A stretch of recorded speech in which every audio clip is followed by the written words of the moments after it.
the important thing to know is that forgetting is normal, and forgetting happens to all of us all of the time.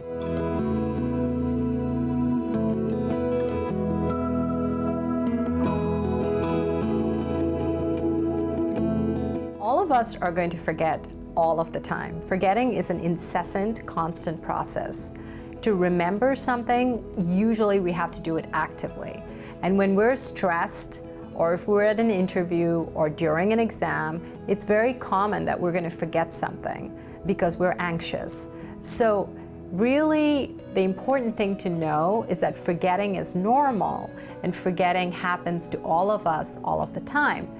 When should you go to a doctor when you're forgetful? You should go when the forgetfulness is consistent, when it's happening more and more, and when it's beginning to interfere with your ability to function.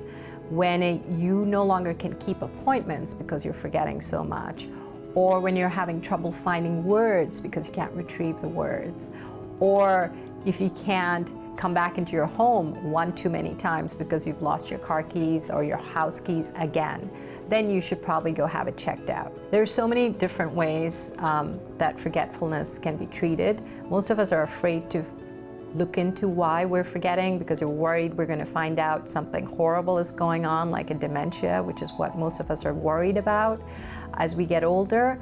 But sometimes the treatment can be something very easy, like perhaps it's just a thyroid problem, perhaps it's just depression, perhaps it's just a vitamin deficiency, in which case it can be easily treated and cured.